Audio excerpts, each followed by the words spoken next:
Welcome to Bellingham Voices. I'm Marie Marchand. In our last episode, I interviewed Jean Knutson, who's the longest tenured city council member. I thought it would be an interesting contrast to interview the newest member of the Bellingham City Council, April Barker. Welcome to the show, April. Thanks for having me. So the scope of being a city council person is pretty broad. I mean, you have to be aware of the phosphorus levels in Lake Whatcom, you have to know about land use issues, and you have to be available to the public and your constituents. So it all seems a bit intimidating to me, but I've noticed that you have a lot of passion and excitement, and I'm wondering if that outweighs any hesitancy you might have about the position. Yeah, I don't feel like I have any hesitancy. I don't think I'd put myself in this position if I would have had that. I think over the years of working with the neighborhood and advocacy for neighborhoods, I've built a lot of relationship across departments, and I have a lot of confidence in a lot of the staff. So I think overall, I don't feel like I have to be an expert on everything except for the policy and the procedure part, which is what I'm working really hard at learning, because that is a bit new for me. And just excited to be able to be part of this movement moment, really. And I don't know. Yeah, I don't feel a hesitation. Okay. What led you to the position? What attracted you to it?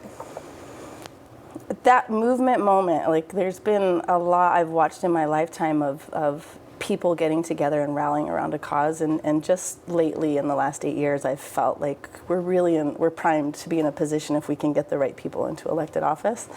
And I was always saying that and then telling other people they should run. And then there was just an opportunity that came up, and I felt like I was ready and I had the skills to do it, and that I had made those partnerships and I'd learned to navigate the city, and I was starting to learn the right questions to ask to really push forward for equity and inclusion. So, yeah. And you had some people that you worked with who really kind of saw some of these qualities in you, and they recommended that you apply, or not apply, but try to get elected for the position, right? Actually put my hat in the ring. And so, yeah, I had people from opposite sides of the aisle, which was really shocking for me when I was just thinking about it. To have people I felt like out of nowhere, although there must have been a reason why they were maybe suggesting, but some people that are very conservative, people from building industry, real estate, all the way over to the environmental. And that for me gave me a lot more confidence in thinking that I could actually do it, because I would have all these people to ask and get kind of a diverse sense of issues and the support from them. So yeah, that gave me a lot of confidence to move forward in it. I'm always intrigued when about people's discernment processes, when they change their life in a really big way and change their persona. So for example, when somebody gets ordained, their persona gets changed and they're available to their constituents or their parishioners in a different way. And likewise, with elected officials, you become a public persona, you have to be available a lot. And what was the discernment process like for you? Was it a family thing, or what was it like? It was all of the above. It was months of meeting with a lot of different people, not just family, but meeting with the mayor, meeting with other council members to see if they were on board with the same types of things that I was interested in, to know if I would even be successful at it. Having met a lot of staff throughout the process of working with the neighborhood, meeting with different staff members and asking them, like, what makes a good council member, and do I have those skills? Is that something that might be suited for me, and are these things something that even staff is also interested in? And I mean, all the way down to special interest groups, and it was hours and hours of sitting down with people and just trying to feel out what's their idea of what the position is, and as they know me, would that be a good fit? And so, yeah, I came through it. I'd say I put a good 50 hours into sitting down with different people to try to make that decision. And then going to the Women's Political Caucus, training for candidates, that's where it really sealed the deal for me, I think. And I bet you got a lot of support there. Absolutely, yeah, they were great, and it was that movement moment to be with all these other candidates that never would have thought that they would be running, and to feel the energy and like, wow, together we all can really get something done. And I left there knowing that I was going to run. Yeah. Are the other council members, have they been helpful in getting you oriented? Yeah, Jack was great. As soon as, actually, Jack was one of the people who had come to me when he had decided that he might not be running. So since, and then before that, he's provided a good mentorship for a lot of the issues that he's very passionate about. And I mean, I just called him in Hawaii last week to ask him some questions about an issue. Gene has always been just a rock, and it's actually, he'll probably learn this now, but as soon as I saw where he was sitting, I was like, I want to sit right next to Gene so that I could kind of follow him and learn a lot, because he's like your everyday person who's not following one side of a political party. It seems that he really looks at all issues and will vote for what he thinks is best. Yeah, and just, they've all been, God, I can't even explain it, how inclusive and open and supportive of being the new kid on the block. So yeah, they're all really great. I'm glad to hear that. So I wanted to talk about the legacies. We have the legacies and strategic commitments, as you know, and some of the people viewing may not know what they are, but they were passed in 2009 by the City Council. So I wanted to read what they are and get your thoughts on some of them. So the legacies are clean, safe drinking water, healthy environment, vibrant, sustainable economy, sense of place, safe and prepared community, mobility and connectivity options, access to quality of life amenities, quality, responsive city services, and equity and social justice. And I was wondering which of those legacies most resonates with you, or which one or two maybe? Yeah, probably the sense of place and the social justice. We're really fortunate that we live in Bellingham in an area that we could afford a sense of place. And not everybody can afford that in Bellingham, and it's something that is so integral into the success of our family and our lifestyle that I want everybody to be able to feel that, and that's where the social justice comes in, that we really need to build the city to be very inclusive, to be very diverse throughout, so people have that opportunity to enjoy the uniqueness of each neighborhood, and then actually have the opportunity to say, yeah, I want to live in that neighborhood, and there's a whole range of opportunities for living accommodations that I can choose from, so everybody is able to live if they want to. So those two things I think are really important in the legacies for me. And you live in the Birchwood neighborhood, obviously, because you're Ward 1. So what's that neighborhood like?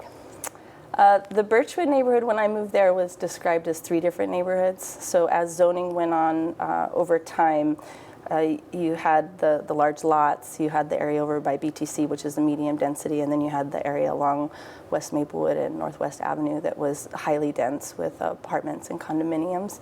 And I think over time, working a lot, bringing all of that together and making us one Birchwood of people that are focused on the same things and pushing forward has been really exciting. So the Birchwood neighborhood to me is iconic because we have a elementary and a middle school. I can walk to the vet. I can go to the grocery store. I really don't need a car. I have, there's people from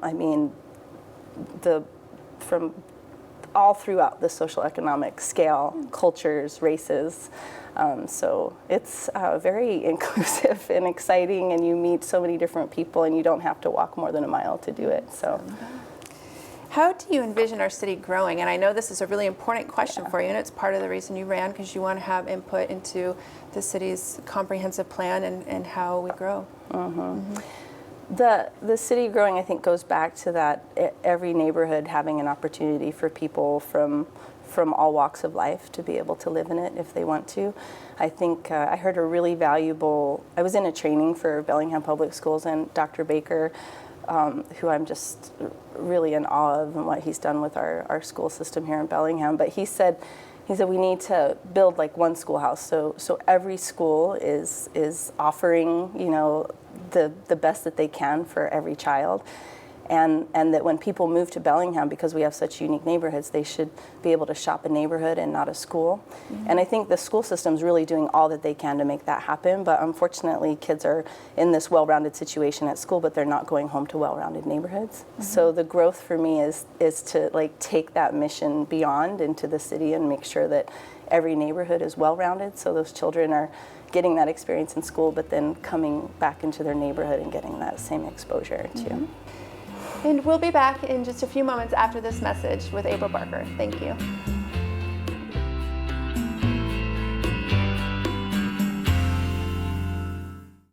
When every penny counts, burning only properly dried firewood makes the most sense.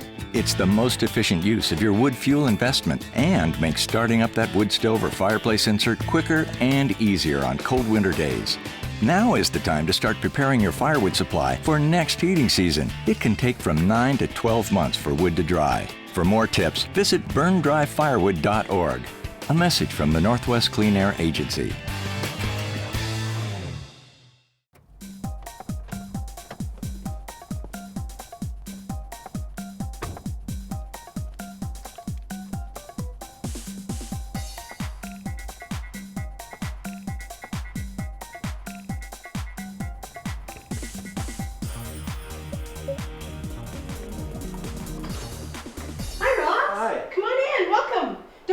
Shoes. Come on in. Okay. I've got the computer set up over here so we can take a look at the assessment.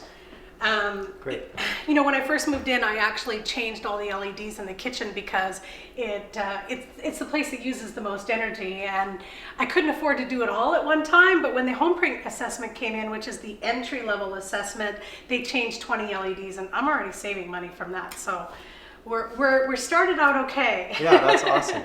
So now you've had your full comprehensive energy assessment with the Community Energy Challenge, and here's the report. So let's take a look at it. The first page here, we're looking at the scorecard, which is total annual energy consumption based on current conditions, and then the potential for upgrades based on the recommendations we came up with for you. Okay.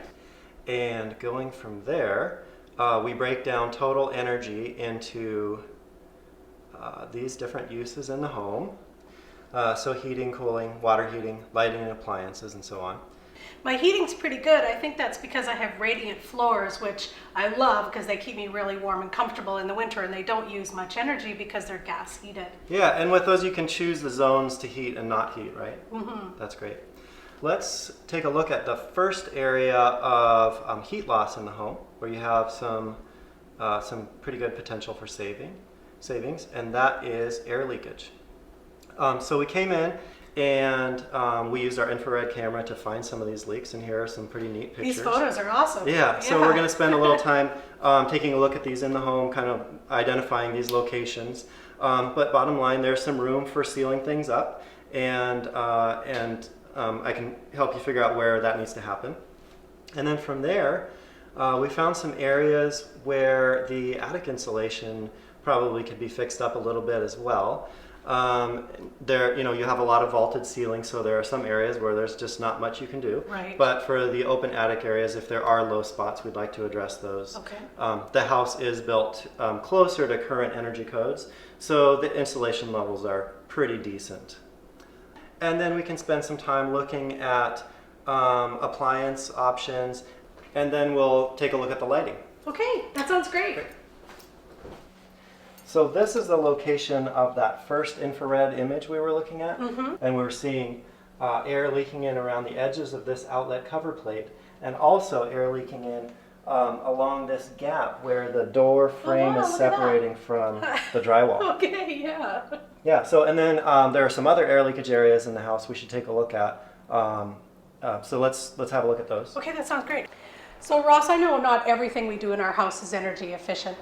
So one of the examples is I have an LED tree, but instead of it being on full blast all the time, I like to trim it down. I've got a dimmer on it to save energy and also to change the ambiance, so I can have it a little lower in the evenings, and then it's really easy to turn off before I go to bed. That's a good idea. One other do-it-yourself thing that I did is I bought one of these smart strips on Shop PSE, and what it does is it turns things off when they're done charging and saves me energy. And I believe they call that vampire loads. Yeah, these things are awesome. One of the big things when we bought this house is it had an old washer and dryer. So we saved up, and one of our first purchases was a new washer and dryer. And we were really lucky in that we got a rebate from Puget Sound Energy and also from the city of Bellingham from their water conservation and from the manufacturer. So it made it a little bit more affordable, and it's making a huge difference the clothes, the way they come out in the dryer, or sorry, in the washing machine, is they're almost dry. And I can actually hang them to dry to get the rest of the way, and it still saves some energy. Yeah, and it's a great way to save water too. So in this room is actually another area that I wanted to point out as far as air leakage. With our testing, we identified the attic access hatch as one of the areas of most significant leakage. So it's something that's going to need to be sealed up. And on the topic of air leakage, once you have your house all sealed up, it's going to be necessary to actually put in some time with your whole house ventilation fan. And we have a timer over here on the wall that's intended to be set for some automatic intervals.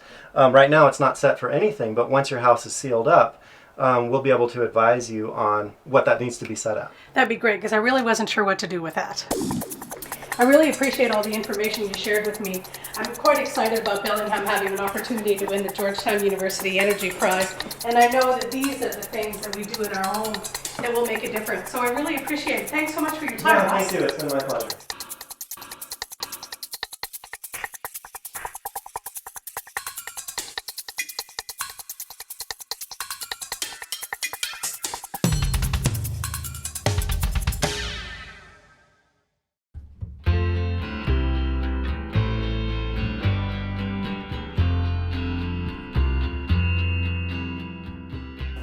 Welcome back to Bellingham Voices. We're here with April Barker, the newest City Council member. You represent Ward 1, which is the ward you live in, and City Council people have a special assignment to care for their ward. Do you also welcome people outside that ward contacting you for issues? Absolutely. I think that was the thing that was the most clear for me when I started running. I had a very Ward 1 centric view, and as I was asking people in those 50 hours of conversations, I learned that I'm gonna really have a much larger responsibility than I realized because of budget issues like Whatcom, stormwater and all different parts. So certainly the whole city is of interest, and I try to get to different things and especially different neighborhoods outside of my ward. But I do have a great fondness for Ward 1, and I think it's appropriate because a lot of our growth is going toward the north end, and having appreciation for what neighborhood associations can do for neighborhoods to help advocate and ensure that growth is appropriate. This, as my ward kind of extends a bit into the Meridian neighborhood and up into the Cordata neighborhood, and I think it's very important to have a really good footing there as that growth happens to ensure that it's appropriate and well-rounded, like what we talked about. Yeah. How can constituents get in touch with you? They can go to the Bellingham website, it's Bellingham City website, or they can just email me at abarker@cob.org. They can call me at 360-325-5128, and I'm pretty readily accessible. So if you have children, you're probably going to see me at a lot of different events, or if you're involved with a lot of the local organizations, and I'm pretty approachable, I think. So hopefully people feel comfortable. Okay. Now we get to ask some kind of more personal questions. And so when we talked earlier, I got the sense that your mom plays an important role in your life. And I was hoping you could talk a little bit about her and how she has influenced you. Yeah, my mom, I grew up in a single parent household with my mom and my brother and myself. And my mom actually, I think I was in first grade when I got to see her graduate from ASU. So it was she's just a great story of how somebody was not dealt the most even of hands and had to turn around some decisions and was able to live in a variety, in a real variety of that social economic spectrum in my life because of what she was able to do and just the strength that she showed in so many different ways. I mean, we started out living in Arizona, and she worked for the Forest Service as she was going through college, and that ultimately ended up being her career. And she would go fight fires in the summer so that we could have school clothes, to a point where I moved my senior year to the Annapolis area in Maryland because she became at the director level in DC. So yeah, she's pretty spectacular lady. Yeah. Okay. And you and your family, you just got a new dog, is that right? We did. We got one from the Whatcom Humane Society. His name is Cliff, and he's our karma dog. Like, I feel like he almost picked us. He's pretty spectacular, and now that we have that huge park down at Squalicum Park, and this amazing doggy park, that's a whole nother place where I've just met a whole different group of people as I take Cliff down there and let him run around. It's pretty sweet. What's your favorite thing to do in Bellingham? Bellingham for me is, I really just like hanging out in our neighborhood. So on the weekends, we live really close to Little Squalicum Beach, and then we're just a walk away from Locust Beach, but some people call it Whirlwind Beach. I don't know if you've been out there. Yes. So, I mean, we can leave you can smell the ocean from our house, and then we can leave our house and we can be out all day long walking trails and parks and beaches, and I think that for me is pretty epic. I had a scary experience once at Locust Beach because I went out and walking, and then the tide came in, and there's no place to go, and I was looking up at the rock face thinking I was going to have to do that. I was so scared, but I ran and I made it out okay. You're here. Obviously. We have you. Yeah, it's a great beach to. I don't know if a lot of people, if you haven't been there, I would suggest going, but you can go. It feels like a mile out on the. You can just walk, but pay attention to the tight schedule. Yes. I learned that. Well, is there anything else you would like viewers to know? The people in the community are watching this and wanting to get to know you a little bit. And I think this is really new for me, and I have two young children that are in elementary school, and I substitute at the school as well. And I have a real positive intent for what I'm doing and what I want to do for Bellingham. So. I think if people can approach where I'm coming from in this new pond that I'm swimming in with a positive intent that I really am here for the betterment of the city, I think that that would be really appreciated.